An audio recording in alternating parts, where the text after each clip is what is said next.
This meeting is being recorded.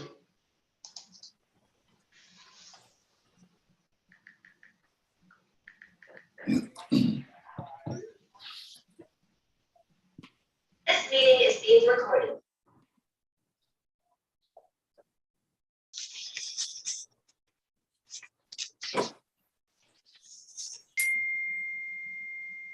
This meeting is being recorded.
I have a couple of people in the waiting room who don't have names, so I'm gonna have to keep an eye on that.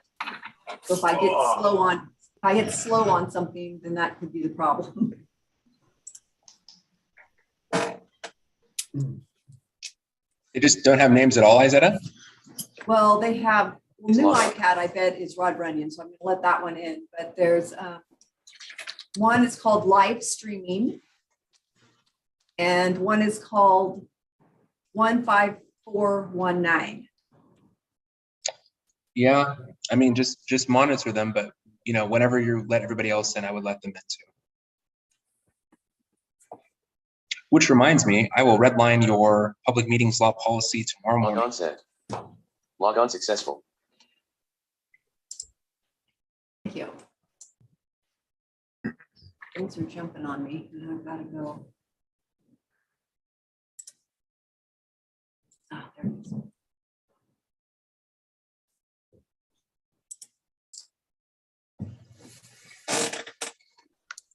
Yep, I was right.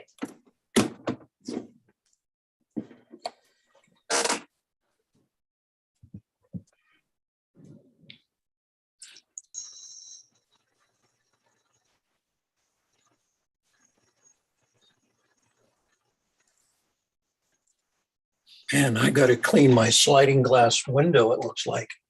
That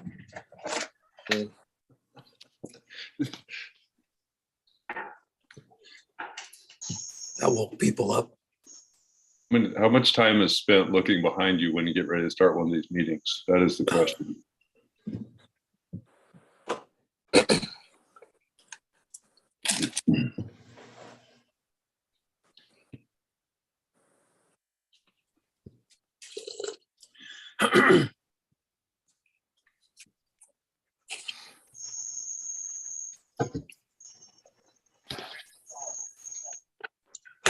This will do it.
Oh, there's Counselor Richardson. Okay, let's get started. It's 5:31.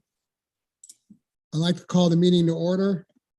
Welcome, everybody, to the regular city council meeting of March 14th, 2022.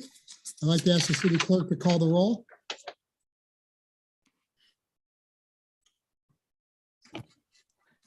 Counselor Long, Present. Counselor McLaughlin, Present. Counselor Runyon, Here. Counselor Randall, Present. Counselor Richardson. Oh, I see. I might have to unmute him. Oh, there he goes. Present. And Mayor Mays. Present. Item 3 is the Pledge of Allegiance. I'd like to ask Counselor Dan Richardson to please lead us in the pledge.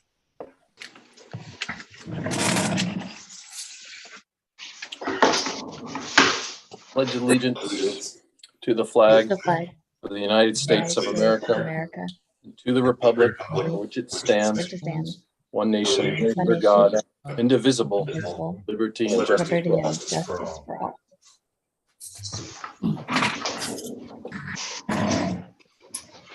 Thank you, Counselor. Item 4 is approval of the agenda. We have 2 amendments to the agenda tonight. First, under 5, it'll be 5B. It'll be a proclamation declaring March as Red Cross Month. That'll be 5B. And then we also have an amendment to the City Council executive session to be held at the end of the meeting. We have 2 subjects to discuss in executive session. One is real property transactions, and the other one is labor relations. Can I get a motion to approve the agenda as amended?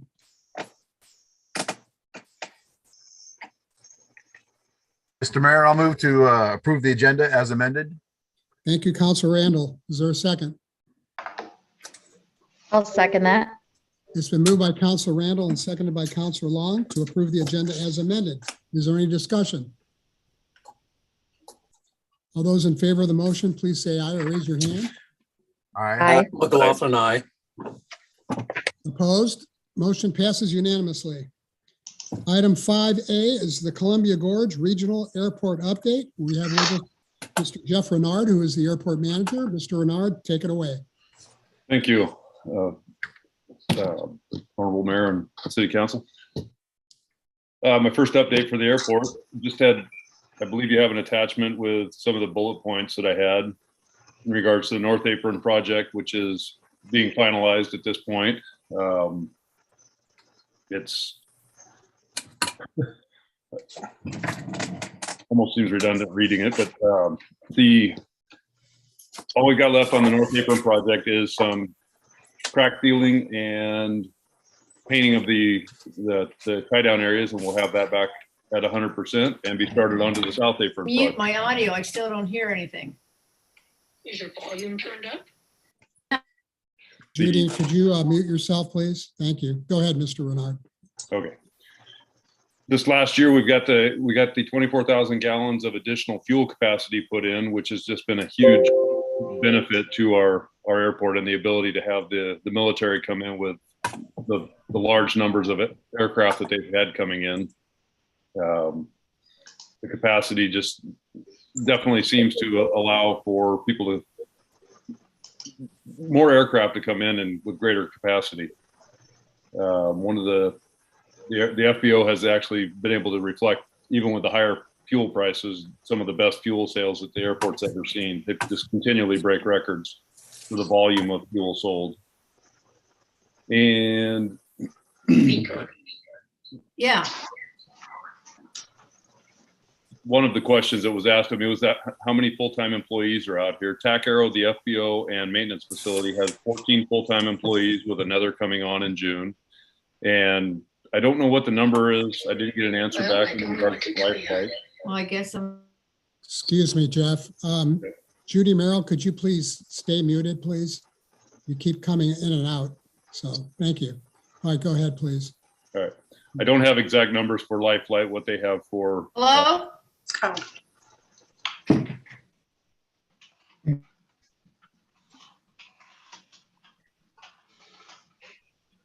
Judy Can you hear Merrill? me? Yeah, Judy, mute yourself, please. you're disrupting a presentation. I can remove her and she can come back in. Why Or I don't you could do that? mute, Why or I don't you could do- mute everybody and then just unmute the people we want to talk. I don't know. Just go ahead and mute Judy Merrill and we'll touch base with her later. Thank you. Okay.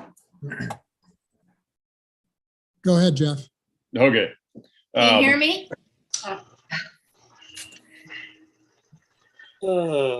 Judy, we're going to remove you from the meeting and get back to you later because you're interrupting a presentation. So go ahead, Jeff. Okay. As I was saying, I don't have numbers for Life Flight and how many full-time employees they have at the airport. We have got a couple other, for lack of better terms, fixed-based operators at the airport now. We have a mobile mechanic that is working out here doing annuals and airplane maintenance, which is definitely added to the activity out here. And then Dan Shaw and Delta Sierra Aviation, he has a couple of part-time people that do flying and testing of different equipment with aircraft. So it's Yeah. I'll let you back in later if you can't turn off. You keep.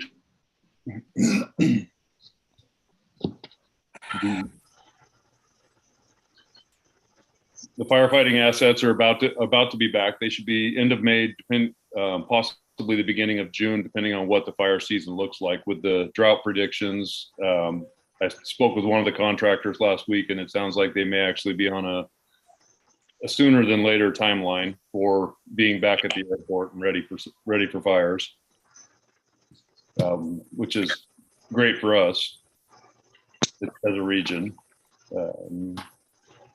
Working with Richard Foster at Klickitat County Economic Development and Dan Spatz up at the college in regards to the hopeful future Columbia Gorge Community College aviation mechanics maintenance facility. And that's waiting on, I guess probably the next step with that is we have to put a letter to the FAA and the EDA and figure out who wants to be the lead agency in the, I guess, the federal pool. I'm a little new to that arena yet, but that's, I guess, where we're at with that. So it's getting close. We're hopeful that everything is approved and that project starts moving forward to have the college building and the infrastructure started. And then here, a month or so ago, we had a airport visioning meeting, just basically the airport board and a few of the stakeholders here to kind of set a course of what we want the airport to look like and what was the most, what they felt was the biggest priority. And I've attached a list to that. I don't necessarily need to read through that for you unless there's questions on it.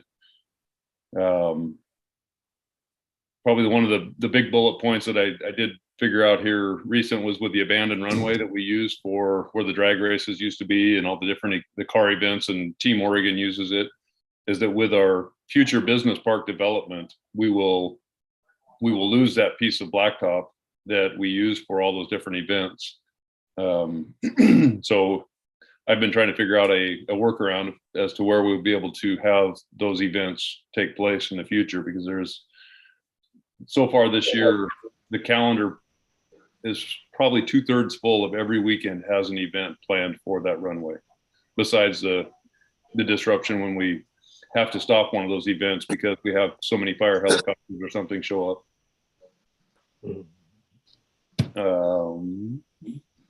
And then the last item I had was in regards to a funding opportunity that the Oregon Emergency Management shared with us for this hazard mitigation. I submitted a process along with for some hazard mitigation stuff for the airport with the emergency generator to keep the runway lights on and the fuel on, and some earthquake mitigation ideas, and then bringing the terminal water system up to a level that can actually sustain a fire hydrant here near the FBO building where we're at. If anybody has any questions, I can probably answer those for you. Okay, does anybody have any questions for Jeff? Councilor Richardson. Good evening, Jeff. Would you read just the top, I don't know, 2 or 3 priorities, bullet points from that recent visioning meeting, please? Certainly. The number one item was the grounds maintenance, just keeping the airport looking as pristine as possible. The next item was the T hangar development, which is definitely a serious lack that we have. We've got 20, in fact, as of today, I had 24 people on the list for wanting a hangar to put their aircraft in, and I don't have any space available for any of them. The next one was equipment upgrade or update, which is we were referring to the grounds maintenance equipment. Everything we've got over here is in the 10+ year category, and substantially, I mean, there's a fair amount of maintenance to keep things together and stay ahead of being able to mow. There's a lot of grass over here and a lot of upkeep. Thank you. That's helpful. I appreciate it. Yeah, you're welcome. Any other questions by anybody on the city council for Jeff? Okay, thank you very much, Jeff. And I apologize for the interruptions. No worries. You handled it just fine. Thank you. Okay, item 5B is a proclamation, a City of the Dalles proclamation to designate the month of March Red Cross Month. I have a proclamation to read. Just take a couple minutes here. This will not be a vote of the city council. This would be a proclamation. So, in times of crisis, people in the Dalles come together to care for one another. This humanitarian spirit is part of the foundation of our community and is exemplified by the Red Cross, Cascades Regions, volunteers, and donors. In 1881, Clara Barton founded the American Red Cross, turning her steadfast dedication for helping others into a bold mission of preventing and alleviating people's suffering. Today, more than 140 years later, we honor the kindness and generosity of Red Cross volunteers here in the Dalles, who continue to carry out Clara's life-saving legacy. They join the millions of people across the United States who volunteer, give blood, donate financially, or learn vital life-preserving skills through the Red Cross. Their work to prevent and alleviate human suffering is vital to strengthening our community's resilience. We dedicate this month of March to all those who continue to advance the noble legacy of the American Red Cross founder, Clara Barton, who lived by her words, and I quote, "You must never think of anything except the need and how to meet it." We ask others to join in this commitment to give back to our community. I, Richard A. Mays, Mayor of the City of the Dalles, hereby proclaim March 2022 to be Red Cross Month in the City of the Dalles, Oregon, and encourage all its citizens to join in this observance. Thank you very much for listening. Okay, item 6 is audience participation. During this portion of the meeting, anyone may speak on any subject which does not later appear on the agenda. 5 minutes per person will be allowed. If a response by the city is requested, the speaker will be referred to the city manager for further action. The issue may appear on a future meeting agenda for city council consideration. Citizens are encouraged to ask questions with the understanding that the city can either answer that question tonight or refer the question to the appropriate city staff, and we'll get back to you within a reasonable amount of time. I'd just like to add too, I noticed there's people here in the audience that I suspect may want to comment on the Navigation Center. This is a subject that came up at the city council meeting a couple meetings ago. A presentation was made. It is not a City of the Dalles project per se. It's a project by Mid-Columbia Community Action Council. And the application for the Navigation Center has not yet been filed. So therefore, I don't think it'd be appropriate necessarily for any city councilman, at least city council person, to comment. However, I do know that the executive director, Mr. LaPointe, Kenny LaPointe, is willing to talk to any citizen about his plans and goals. And I know he's reached out. And if you go to the mccac.com website and click Navigation Center, there's a wealth of information on the website about the center. So with that, I'll turn it over to the public for anybody who would like to comment on any subject which is not on the agenda for up to 5 minutes. Please raise your hand to be recognized. I see Jennifer Dewey. Yeah, I have a couple of things. One is I'd like to ask what the, there's been a recent influx of, theft in town. And I went down today and got. Excuse me, Jennifer, I need you to state your name and address, please, for the record. Jennifer Dewey and 383 Summit Ridge. Thank you. I should have asked you that to begin with, Jennifer. Please go ahead. That's all right. So I went down and got, because I've been having such problems with it, and I'm sure I'm not alone. I have my police reports for the last 2 years. I have pulled how many times we've had to call the police down to the dealership, which is on 2400 West 6th Street, 52 times in the last 2 years. It seems excessive to me in a small town to have that. I think our police do a great job, but I think their hands are tied. And I would like to know what kind of processes we have, what kind of committees and things that we're doing to address this. Because I know it's happening clear across town. I mean, all across town, you're having all kinds of issues. And I don't think that it's just our community, but I do think that we as well, and actually you guys as city council have a responsibility to be able to help put codes and enforcements that they can work around. So even if it's issues that are at the state level, there's things that we can do to help alleviate it and help support our police department in those matters. And I just wanted to know if we've had anything addressed to it, to any kind of committees, anything that, what the game plan is to help resolve all of that. And then my other issue is, we talk about trying to beautify the Dalles, and we put a lot of effort into Main Street and everything on there, which I agree with. I think we should be doing all that. But I drive down the freeway and you've got areas where there is just garbage piled up. And it looks bad from coming on the inside, outside, coming into the Dalles. And I think that needs to be addressed. And we do have a codes enforcement place. So I think that maybe some of that can be addressed. And I know that there's been an area over, like in particular, what comes to my head is that area over by Hattenauer Distributing that has a bunch of garbage on it, and it seems to be getting worse. So I want to know what the process was for all of that too. Okay, thank you. I'm going to ask the staff to respond to that, but not tonight. And I'm sure if you get a hold of the city manager tomorrow or after, you could take your questions and your concerns to her, and they will be addressed appropriately. Okay. Okay. Anybody else would like to address the city council on any subject not on the agenda? I see Marilyn raising your hand. Please identify yourself after you're unmuted and give us your address and your name for the record. My name is Marilyn Arthur. I live at 1820 East 16th Street in the Dalles. And I just wanted to comment, I don't think that the Navigation Center is on your agenda because, as you said, it's not a city project. But I just wanted to encourage you to be supportive of the Mid-Columbia Community Action Council Navigation Center.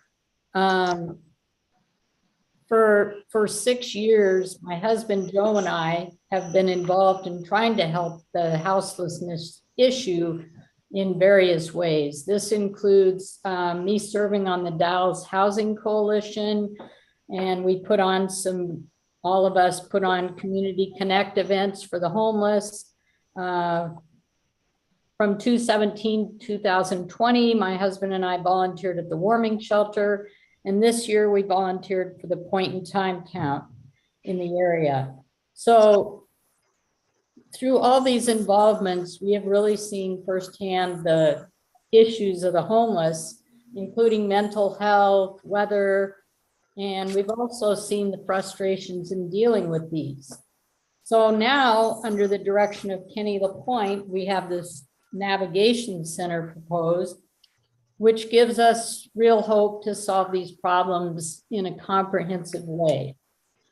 And I guess for those who may not have encountered a homeless person, when we did the point in time count, I was asking myself, how can I look a freezing cold, anxious woman in the eye during this interview and not want something better for her?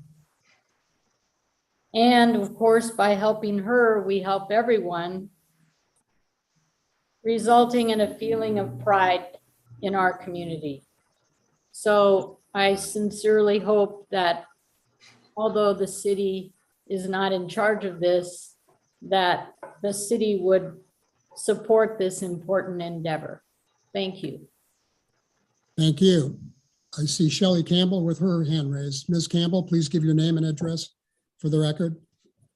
Thank you. My name is Shelley Campbell, and I am at 419 7th Street. I'm the director of North Central Public Health District in the Dalles.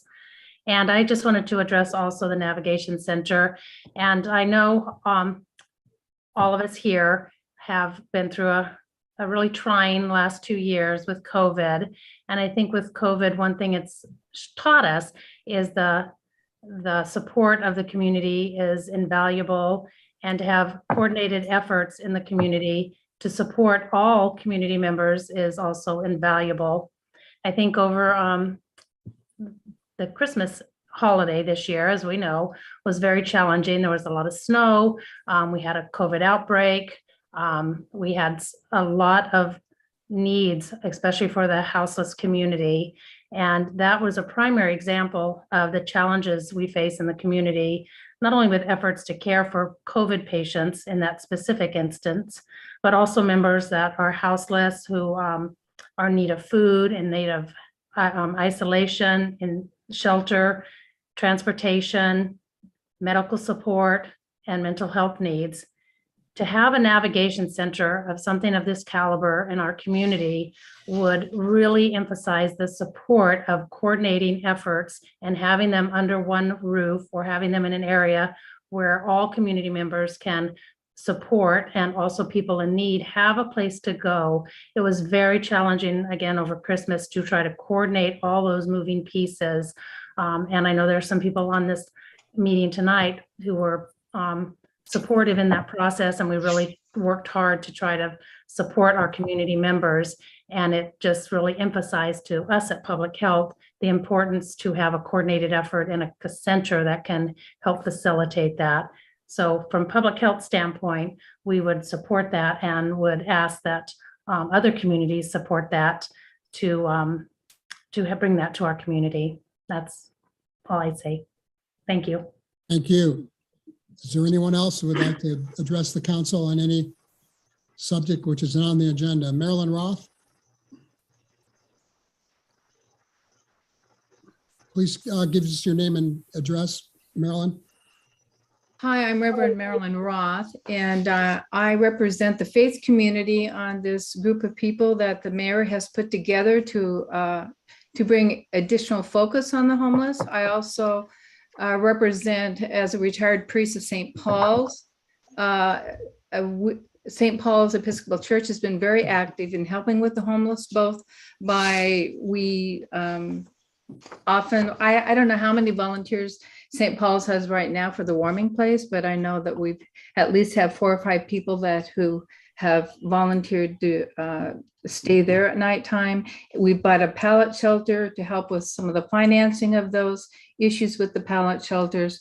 So when I think of this navigation center, I just feel real hope for managing and mitigating this homeless issue in the Dalles. And I only have really only praise and a strong recommendation that the city sees how hard certain people are working toward the homeless, along with Kenny LaPointe's strong efforts of, gaining dollars, state dollars, federal dollars for a navigation center. So I'm hoping the city, even though it is not on the agenda tonight, will at some point support whatever efforts the navigation center will need to go forward. I'm not going to list all the points that have already been repeated, but I'm here just to support the navigation center. Thank you.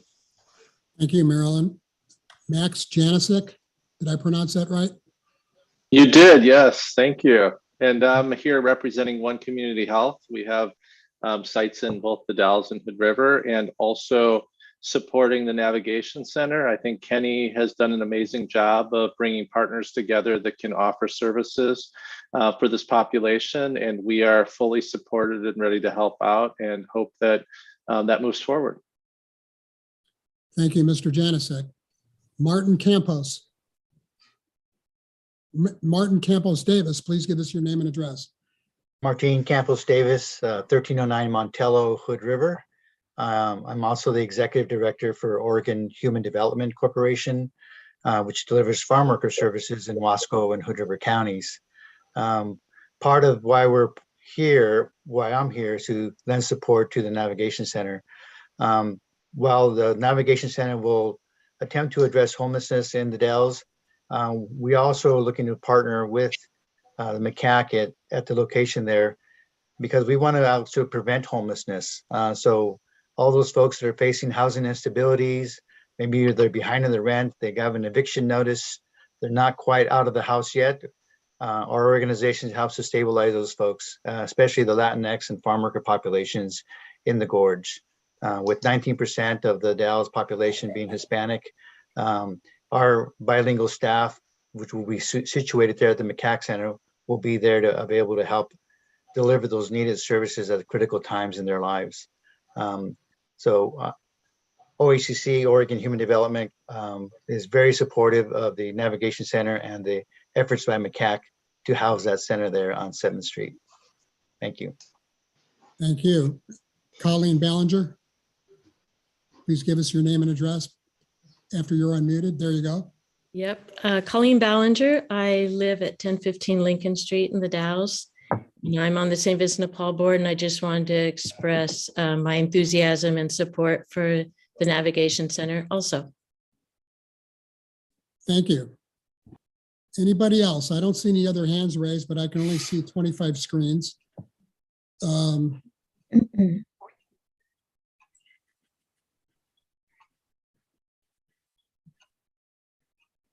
Oh, Kristen Lilvik.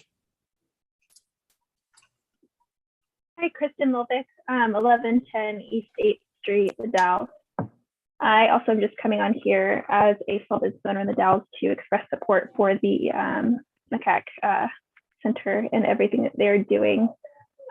Really also just wanted to say thank you so much for your proclamation about the Red Cross.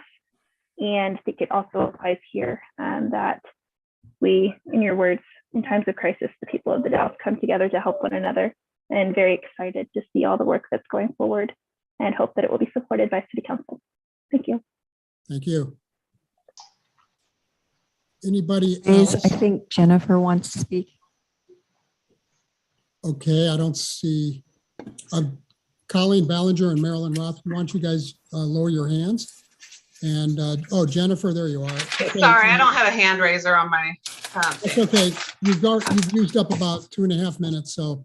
Okay, Yeah, go that's ahead. fine. What I want to say is I think the Navigation Center is a great project. I do have an issue with where it is being set. And the reason I have an issue is because it butts up against commercial and retail space that has a lot of inventory outside, meaning the car dealerships, Coastal, everybody and the motel. I think that the Navigation Center is a great facility, a great project, and I think it should be commended on what they are going to accomplish. I just believe that it should be at a different location. And so I would honestly like to see that happen. And I would like to see some emphasis being put on that. Because I think that there's a lot of people that have there's a lot of retail businesses that will be directly impacted by this, as well as residential. So I would like to see that be reviewed. And I think that the people around should have been included in the, in the original plans for that as well. So they could have some input into that as well. Okay, thank you very much. Anybody else? Forrest E. Cole. Thank you, Mr. Mayor. Forrest Erkley, 2604 West 13th Street, the Dalles. I would just like to encourage the City of the Dalles and the Dalles City Council to support the development of the Navigation Center. Thank you very much. Thank you. Anybody else? Since I can't see some of the hands, just speak up if you would like to speak. Going once, going twice. Okay, thank you all very much for your comments. For those of you that are, again, I'd just like to mention there's a website. It's called mccac.com/navigation-center.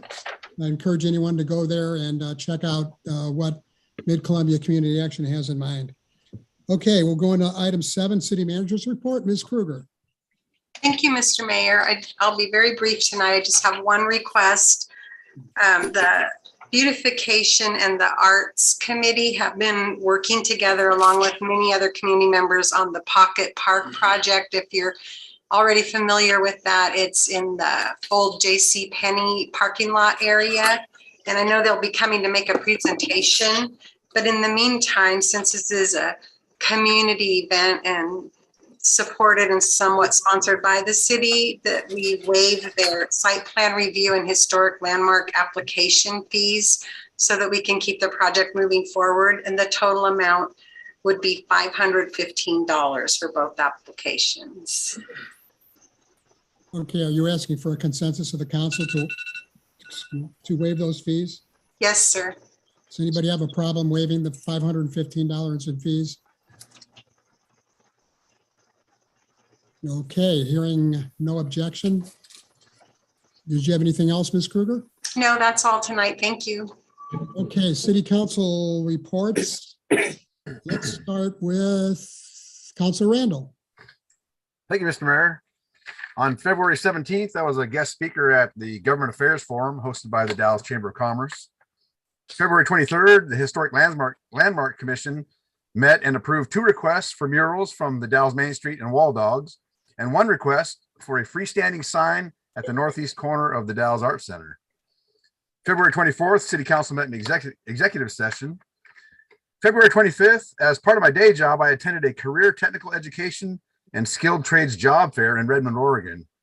I mentioned this because we collaborated with the Columbia Gorge Community College to gather ideas and observations that we can put to use in an upcoming trades fair in the Dalles on April 22nd. On February 26th, I attended a Mardi Gras celebration hosted by the Dallas Main Street. March 2nd, I attended a Q-Life meeting. March 5th, I attended a ribbon cutting ceremony for House of a la Mode, a new yarn store now open for business on Court Street. March 7th, I met with the mayor. And on March 9th, I attended the Dallas Vision 2040 virtual community town hall. And that's my report. Thank you, Councilor. Councilor Runyon. Good evening, Mr. Mayor. First of all, I just want to thank everyone who made comments tonight on a variety of subjects. We appreciate hearing those comments. Let's see here. I also attended the Main Street Mardi Gras. Actually, I was the spotter for the auctioneer at that event. And I think there were over 200 people there. The mayor was there, of course, and Councilor McLaughlin and Councilor Randall was there as well, too. Last week, I was called by Kenny LaPointe, the director of MCAC. In part, his main agenda item was to talk about veterans issues. I was the chair of Mid-Columbia Community Action Council for 3 of the 8 years that I sat on that board. And actually, I was on that board way back when it was called Community Action Program, CAP. And we had a good discussion, and we did discuss the Navigation Center near the end after we got through the veterans issues. And MCAC is doing a lot when it comes to veterans that are struggling in this community, and they work hand in hand with the Veteran Service Office here as well. They have a good communication going back and forth. Today, we had the Mid-Columbia Veterans Memorial Meeting, and I had asked Kenny to be a speaker along with 2 of his staff members who directly work with veterans who are homeless and trying to turn their lives around. And it was a very good meeting a little earlier today. In the last week, the Columbia Gorge Veterans Museum, which, by the way, folks, is right upstairs at City Hall. The elevator comes right to the museum's door, so please stop by. I think the hours now we're starting to expand back up, are going to be Thursday and Friday from it's either noon or 1 o'clock until 4 in the afternoon, and go by and see Jean Maxwell and her volunteers. And we're always looking for volunteers. We have decided on an event with the museum. I'm a founding board member on the Veterans Museum, and we've decided on an event that we did pre-pandemic called Hail to the Jeep.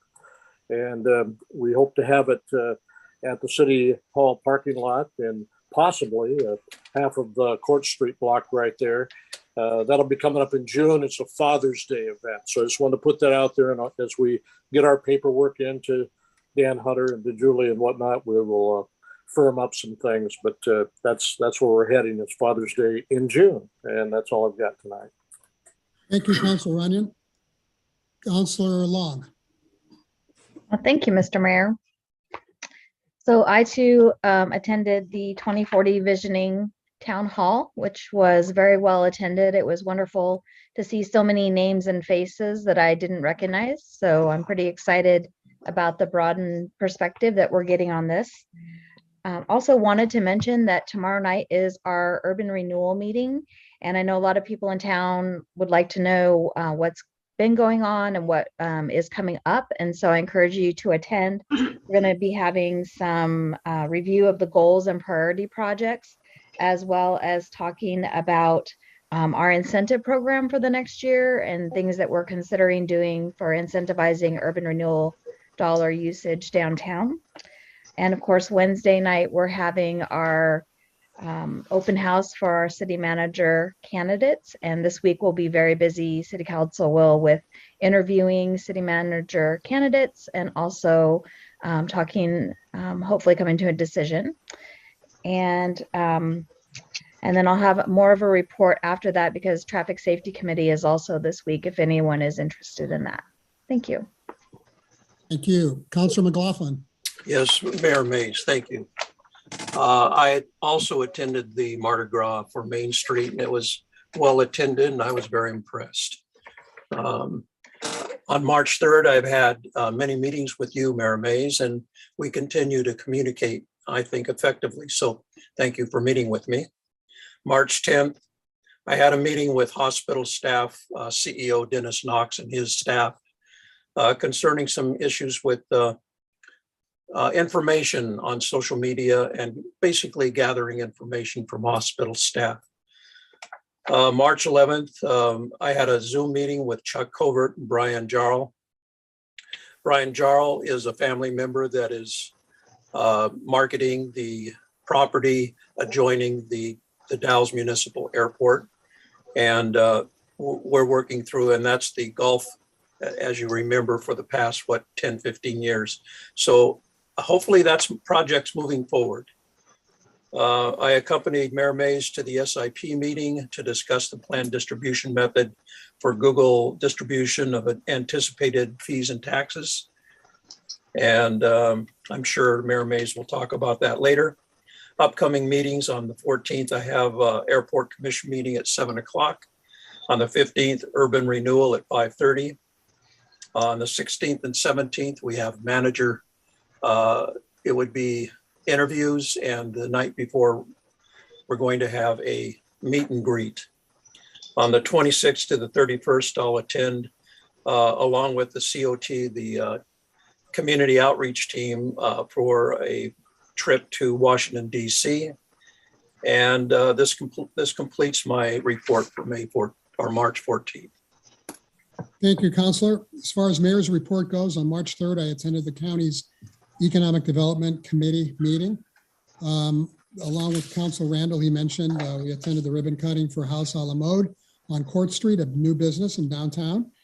On the 9th, I attended the county's Household Hazardous Waste Committee meeting. The reason I attended because we had a recent resignation of Linda Miller from that committee. So I am looking for another city representative to represent the city on the county's Household Hazardous Waste Committee. So please notify the city clerk if you're interested in serving. Also that day, Councilor McLaughlin mentioned the meeting with the taxing bodies on March the 9th regarding the disposition of the community service fee. And I did send an email to the city council regarding that meeting, the results of the meeting. And if you haven't read it, Please make sure you do read that email. It's very important. On the 10th, I had lunch with the mayor of Hood River, Kate McBride. I also attended the visioning meeting, of course, and I'd like to compliment the staff and the consultants involved for making that happen without a glitch. I'm not sure how they did it, but they did it. And my compliments to the staff and the consultants. And finally, I just want to put a plug in for the aforementioned reception at 5:30 Wednesday night at the Civic for the 4 candidates, the 4 finalists for the city manager position. Finally, I want to announce that on March 28th, our next city council meeting will be held face-to-face. Something to celebrate, I think. And we're all excited about the prospect of finally meeting together. For those that are interested in Zooming into the meeting and do not want to attend, you will have that, certainly have that alternative to Zoom in to the city council meeting. Okay. Mr. Mayor. Yes. Councilor Runyon. Just for to put out there that I forgot, I was also at the visioning meeting, and I'd forgotten that I met with our city attorney, Jonathan Sarah, about it related to the city. I forgot to put that out there. So thank you. Thank you. Okay, item 9 is the consent agenda. Items of a routine and non-controversial nature are placed on the consent agenda to allow the city council to spend its time and energy on the important items and issues. Any councilor may request an item be pulled from the consent agenda and be considered separately. Items pulled from the consent agenda will be placed on the agenda at the end of the action items section. Tonight, we have 3 items on the consent agenda. First, we have the approval of the February 14th regular city council meeting minutes. Second, we have a resolution concurring with 4 appointments that I have made. Nick Portella to the Planning Commission, Scott Stevenson to the Historic Landmark Commission, Serena Smith to the City Budget Committee, and Shannon Saldivar to the Urban Renewal Agency Board. And finally, on the consent agenda is the approval of a refund of $700 to Mr. Ken Whiteman for a denial of a minor partition application. Is there a motion to approve the consent agenda?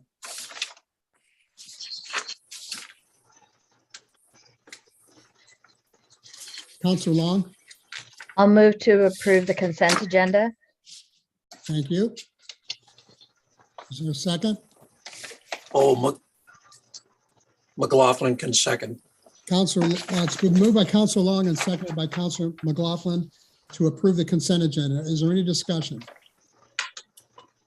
All those in favor of the motion, please say aye or raise your hand. Aye. McLaughlin, aye. Any opposed? Motion carries unanimously. Thank you very much.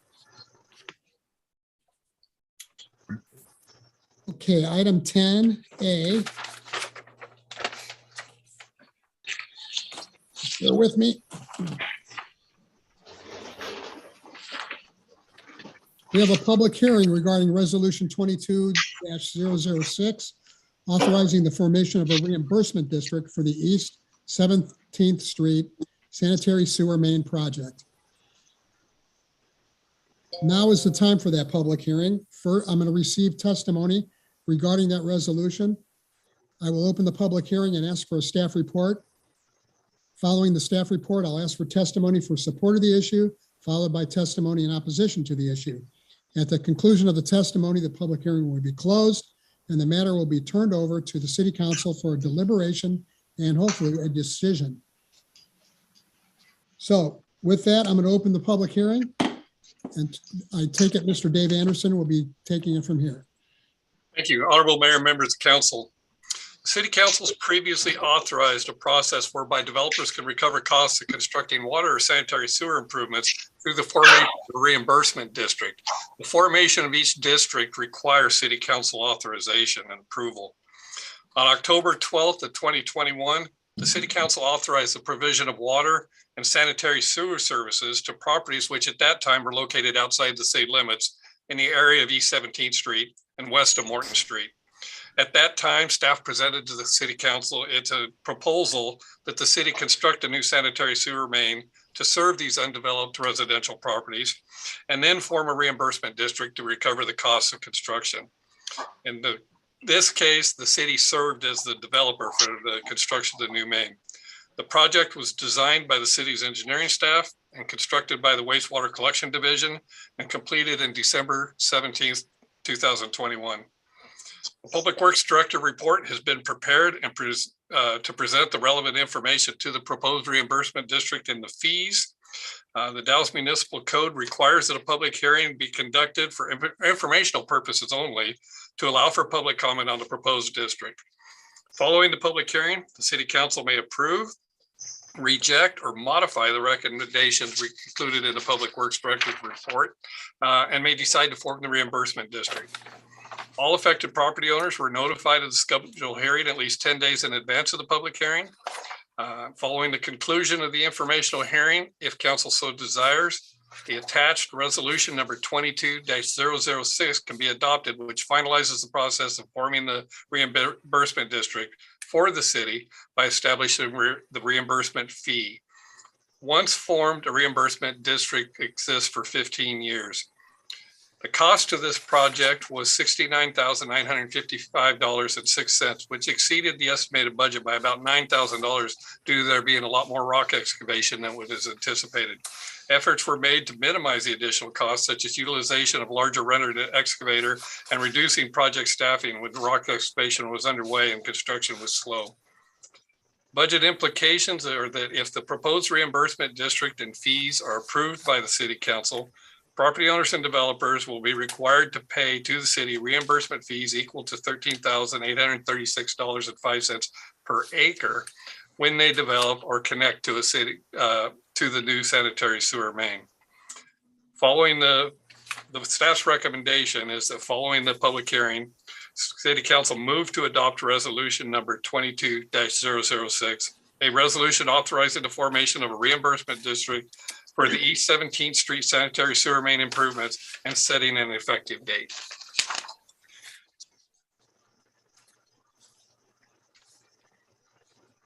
Thank you, Mr. Anderson. Is there any, I'd like to ask members in the audience, is there anyone that would like to speak in support of this resolution? Please raise your hand or speak up.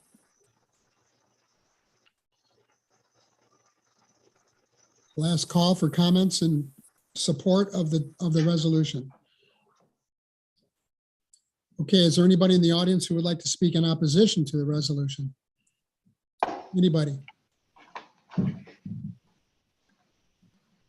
I see Linda Holcomb with her hand raised. Please identify yourself by giving us your name and address for the record after you're unmuted.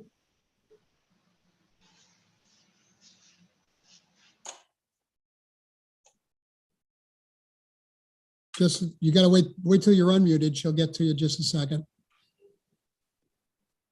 Okay, Linda There you Holcomb, go. 2543 East 18th Street. And I personally will not be benefiting from the sewer system. I have a septic system that has worked for 50+ years, and it would be very expensive for me to connect to it. So I don't see the reason to pay for it. Okay. Thank you for your comment. Mr. Anderson, do you have any comment on that? Yeah, and just to be clear, the way a reimbursement district works is that if somebody, a person only pays if they connect to the system. As Mrs. Holcomb's situation is that she already has a sanitary, a septic system, a private septic system. If that continues to function for her, she doesn't need to connect to the new sewer, and there would be no payment or no charges to her. If in the future, 10, 15, 20 years down the road, that septic system fails, there's a sewer main there now available to her. If she were to make a connection to the main within the next 15 years, that's when a charge would be applied. Okay, thank you. Does that answer your concern, Ms. Holcomb? Yes, it does. Thank you. Thank you. Any other, anybody else want to speak in opposition to the resolution? Okay, I'm going to close the public hearing. We'll now have the city council deliberate. Would any member of the city council either like to ask Mr. Anderson a question or make a comment? Councilor Runyon.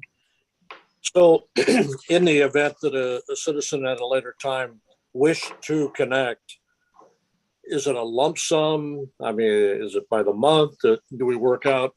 I'm sure this has happened in the past on other projects. So what's the history on that kind of thing to make it financially feasible for the citizen to connect? So traditionally, it's normally a lump sum payment at the time of development, and the costs are known because we would be setting the rate tonight with adoption of the resolution. If there are some extenuating circumstances, I believe then there's the opportunity to have a conversation and work out an arrangement through the finance department to make some sort of other payment. But without extenuating circumstances, it's normally a lump sum when they make the decision to develop the property or for some other reason connect to that improvement. Thank you. Any other questions or comments? Would anybody like to make a motion? Mayor Mays, I'll go ahead and make the motion. Does this need to be read in full, or is this by title only, or just read the motion? Just read the motion. Got it. Thank you. All right. Move to adopt resolution number 22-006, a resolution authorizing the formation of a reimbursement district for the East 17th Street sanitary sewer main improvements and setting an effective date. I'll second that, Mr. Mayor. The move by Councilor McLaughlin and seconded by Councilor Richardson to approve the resolution. Is there any more discussion? All those in favor of the motion, please say aye or raise your hand. Aye. McLaughlin, aye. Is there anyone opposed?